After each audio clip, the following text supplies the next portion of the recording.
Salam jumpa kembali pada khotbah minggu 16 setelah Trinitatis hari ini, dan di dalam firman Tuhan yang membuat topik hidup dalam didikan Tuhan. Kita akan diingatkan dan dipersiapkan oleh firman Tuhan dari Pengkhotbah 10 ayat 10 sampai 15. Sebelumnya kita bersatu di dalam doa. Damai sejahtera Allah yang melampaui segala akal dan pikiran, itulah yang memelihara hati dan pikiran dalam Kristus Yesus Tuhan. Amin. Saudara terkasih, firman Tuhan untuk kita pada hari ini dari Pengkhotbah 10 ayat 10 sampai ayat 15. Demikian firman Tuhan. Jika besi menjadi tumpul dan tidak diasah, maka orang harus memperbesar tenaga.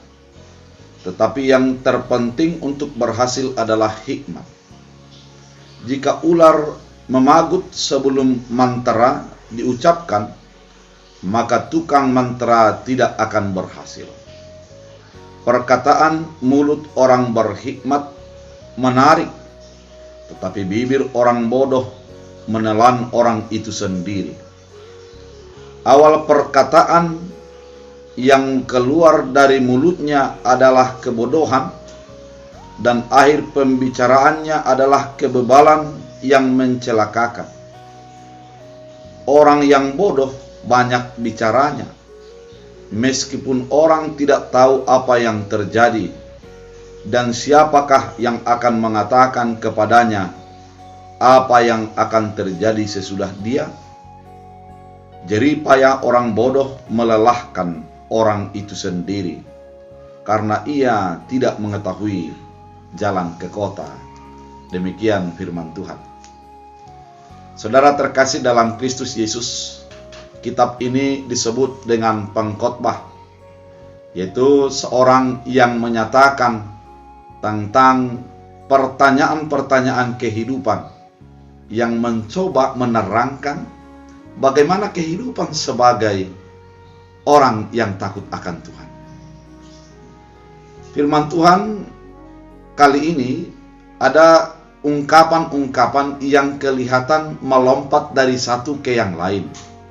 Namun sesungguhnya kalau kita renungkan secara mendalam, ada benang merah yang mau diungkapkan oleh pengkhotbah, yaitu ada orang yang hidup di dalam didikan Tuhan, yang disebut dengan orang berhikmat. Namun ada juga orang yang bodoh, yaitu hidup dengan tidak berhikmat. Berhikmat berarti adalah takut akan Tuhan. Karena jelas ketika takut akan Tuhan adalah permulaan ilmu pengetahuan. Artinya kehidupan orang berhikmat itu adalah kehidupan yang dibalut oleh sebuah prinsip pengenalan akan Tuhan, sehingga menampakkan diri di dalam perkataannya, memperlihatkan di dalam tingkah lakunya, dan akan menjadi nampak jelas di dalam hasil upaya yang dilakukannya. Oleh karena itu, ketika pengkhotbah mengatakan firman Tuhan kali ini, dia mau menerangkan kepada kehidupan orang-orang yang bertanya kepadanya pada saat itu, agar memilih kehidupan dengan mendengarkan didikan Tuhan, hidup di dalam hikmat ataupun hokmah, tuntunan Tuhan di dalam kehidupannya. Bapak Ibu yang terkasih dalam Yesus Kristus, ada sebuah perbedaan mendasar yang diterangkan oleh pengkhotbah terhadap kehidupan orang berhikmat itu dengan orang yang tidak berhikmat, orang yang bodoh.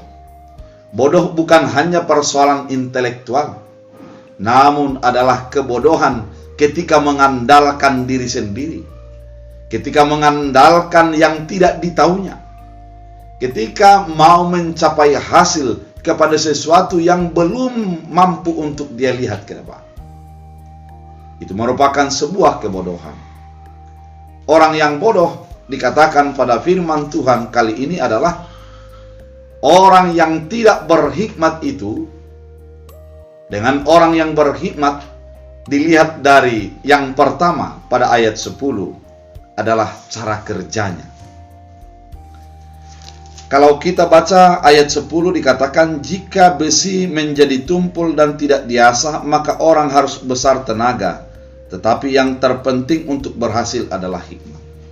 Ternyata ketika ada besi tumpul itu digunakan untuk bekerja, maka akan menambahkan tenaga.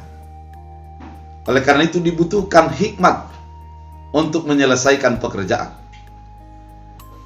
Ketika kita menggunakan banyak tenaga kita dalam menyelesaikan sebuah pekerjaan, namun hasilnya tidak seberapa, maka perlu kita cari hikmat. Pada saat ini sudah banyak yang disediakan untuk mengurangi tenaga. Ada dia yang menggunakan tenaga mesin, ada yang menggunakan tenaga teknologi, ada yang menggunakan tenaga listrik, dan lain sebagainya. Semuanya bisa digunakan untuk mengurangi tenaga. Ketika saya berkunjung ke sebuah instansi yang merupakan yang membadani dunia, saya berjumpa dengan orang-orang di sana hanya memiliki beberapa tenaga ataupun karyawannya.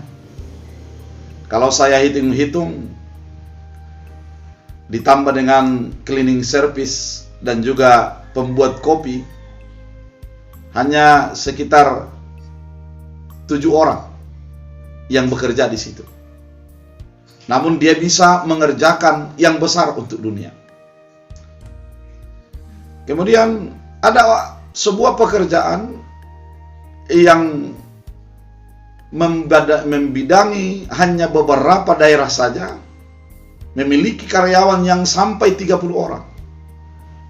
Di sini dipertanyakan tentang hikmat di dalam pekerjaan. Apakah memang membutuhkan banyak orang? Atau tidak cukupkah dengan orang sedikit? Karena memang teknologi memampukan itu untuk bisa dilakukan dengan sedikit orang. Sehingga di dalam beberapa kegiatan-kegiatan besar, orang tidak lagi membentuk sebuah kepanitiaan. Namun yang dibentuk adalah sebuah komite yang bisa bekerja antara beberapa orang untuk menyelesaikan pekerjaan yang besar. Oleh karena itu, apakah kita berhikmat atau tidak ditentukan dengan cara kerja kita. Jangan terlalu banyak menggunakan tenaga ketika kita membuat sebuah hasil yang tidak begitu bermanfaat. Saudara terkasih dalam Yesus Kristus, ketika kita semakin berhikmat, maka semakin ketika kita hidup di dalam didikan Tuhan, maka kita akan semakin efektivitas di dalam kerja kita. Kita tidak akan menjadi seorang pengkapak yang tumpul kapaknya dan mengerjakan hanya sedikit dalam satu hari, padahal bisa diselesaikan dalam beberapa waktu saja. Yang kedua, ketika orang tidak hidup dalam didikan Tuhan, tidak berhikmat, menjadi orang yang bodoh, kelihatan dari cara berupaya yang dia lakukan. Pada firman Tuhan dikatakan ayat 11, jika ular memangut sebelum mantra diucapkan, maka tukang mantra tidak akan berhasil. Istilah dalam bahasa Indonesia dikatakan sediakanlah payung sebelum hujan. Jangan setelah ada permasalahan baru menanggapi permasalahan itu. Terlalu banyak orang di dalam kehidupan ini, termasuk dia yang menyatakan percaya kepada Tuhan, percaya kepada Yesus Kristus. Ketika ada masalah, baru dia mencari solusi, tidak akan ada guna. Masa depan seseorang itu akan menjadi semakin baik ketika dia melakukan sebuah pekerjaannya, mempersiapkan diri untuk masa depannya. Ada ungkapan bahasa Inggris mengatakan, "Don't ask opportunity, but ask in order to you ready when opportunity is comes." Jangan tanya tentang kesempatan, jangan minta tentang kesempatan, namun mintalah agar engkau siap ketika kesempatan itu datang. Ketika orang bodoh, dia akan mempersiapkan diri setelah ada kesempatan. Namun orang yang berhikmat itu akan mempersiapkan dirinya jauh-jauh sebelum kesempatan itu datang. Orang yang hidup dalam didikan Tuhan ternyata adalah orang yang selalu mempersiapkan diri dengan benar untuk masa depan, yang melihat visi jelas kepada masa depannya. Saudara terkasih, inilah yang dibutuhkan bagi kehidupan sebagai orang yang di dalam didikan Tuhan. Dia itu berpikir sebelum bertindak, melakukan persiapan yang matang sebelum kejadian terjadi. Sehingga ketika kejadian itu datang, dia tidak akan menjadi meraung, dia tidak akan menjadi meratap. Namun cukup banyak orang yang menjadi menyesal dalam hidupnya karena dia terlambat untuk mempersiapkan diri dalam meraih apa yang dicita-citakannya. Saudara terkasih dalam Kristus Yesus, firman ini sangat jelas mengatakan, jika ular memagut sebelum mantra, ternyata dia tidak mempersiapkan dirinya dengan baik, maka akan tidak mempan mantra yang digunakan itu. Saudara, apabila saudara masih muda, lihatlah masa depanmu 20 tahun ke depan. Persiapkan untuk itu. Apabila engkau sebagai keluarga, lihatlah anak-anakmu 20 tahun, 30 tahun ke depan. Jangan setelah 30 tahun ke depan engkau menyesal. Didik mereka untuk mengenal Tuhan dengan baik. Didik mereka untuk beriman dengan baik. Jangan sibuk dengan kepentingan bisnis dan pekerjaan. Namun hiduplah di dalam didikan Tuhan, di dalam hikmat daripada Tuhan.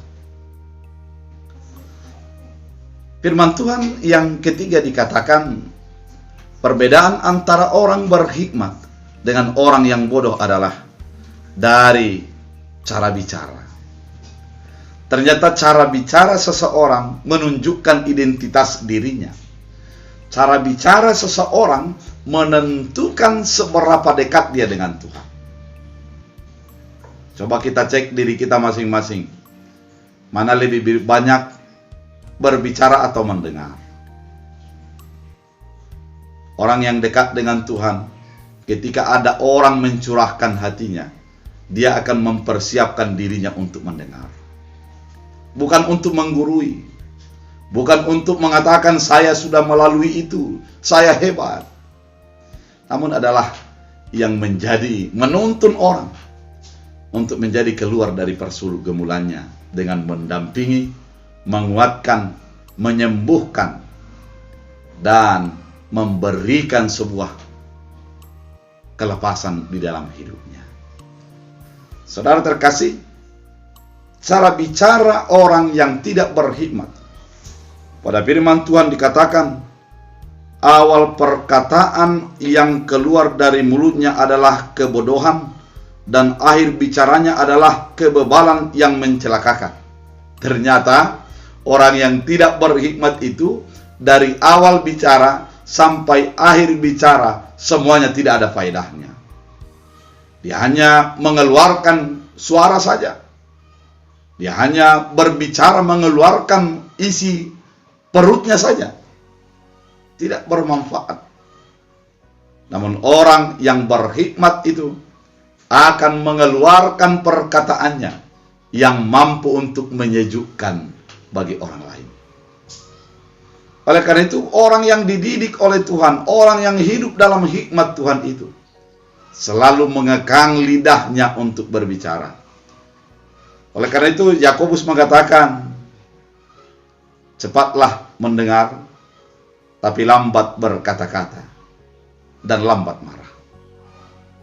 Ada keungkapan dalam diri kita untuk mengekang mulut, untuk mengekang perkataan kita. Karena perkataan kita itu harus menjadi berkat bagi orang lain. Harus menjadi menguatkan orang lain. Bukan menjadi membuat orang lain semakin runtuh. Orang yang bodoh banyak bicaranya, meskipun orang tahu apa yang terjadi dan siapa yang akan mengatakan kepadanya apa yang akan terjadi sesudah dia. Orang yang bodoh banyak bicara. Makanya dikatakan pada bahasa Indonesia dikatakan tong kosong nyaring bunyinya.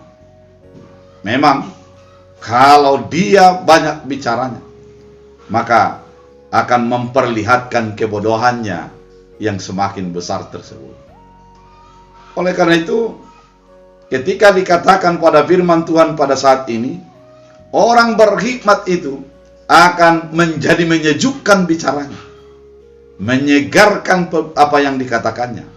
Namun yang bodoh itu mengatakan apa yang tidak ditahunya, dan kemudian mengatakan apa yang dikatakannya itu hanya sebuah yang tidak berguna dari awal sampai pada akhir.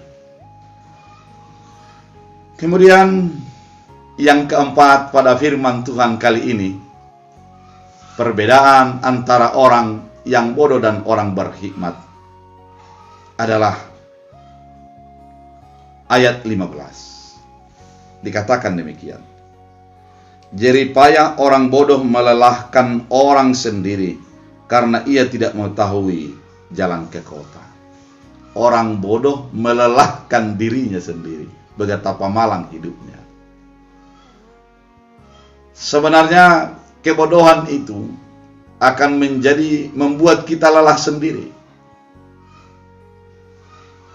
Sebagai contoh, apabila ada seseorang yang membuat tenda, mendirikan tenda, kemudian dia tidak tahu bagaimana mengikat tenda tersebut, dia akan menjadi banyak tenaga yang dikeluarkannya. Dia akan menjadi keringat yang luar biasa sepanjang hari. Ketika angin berhembus, maka tendanya akan diterbangkan. Dia kembali lagi mengikat, kemudian datang hujan, bocor tendanya. Tidak ada ketenangan bagi dirinya, karena memang kebodohan yang membuatnya. Mari kita bayangkan ketika kita sebagai orang yang tidak bisa menukangi ataupun membetulin sesuatu yang rusak, betapa lelahnya ketika untuk membetulinya. Demikian orang yang bodoh dalam kehidupan. Ketika dia hidup dengan mengandalkan diri sendiri, bukan hidup di dalam hikmat Tuhan, maka dia akan melelahkan dirinya sendiri. Akan banyak yang dikeluarkannya tenaga untuk menyelesaikan sesuatu, padahal sesungguhnya begitu mudah untuk menyelesaikannya. Umpamanya seandainya ada kolam, orang bodoh akan mengambil timba untuk menguras kolam tersebut, padahal sesungguhnya ada tempat yang menjadi mengeluarkan air dari kolam. Dia hanya menimba saja. Itu adalah pekerjaan yang melelahkan. Saudara terkasih dalam Kristus Yesus, ternyata firman ini mau menerangkan kepada kita, hiduplah di dalam hikmat, sehingga hikmat yang kelihatan itu, hikmat yang ada di dalam dirimu, kelihatan dari cara kerjamu, kelihatan dari caramu untuk berupaya mencapai apa yang engkau akan raih. Bagaimana engkau mempersiapkan diri ke dalam masa depan. Kelihatan juga dari cara bicara, di mana bicaranya adalah yang positif, bicaranya menyejukkan, bukan menjadi kebodohan, bukan menjadi kebohongan, namun sesuatu yang berdampak bagi orang di sekitar. Dan kelihatan daripada hasil kerjanya, di mana hasil kerjanya adalah menjadi efektif. Sesuatu diraih itu, sesuatu yang akan dicapai itu terjadi dengan efektif.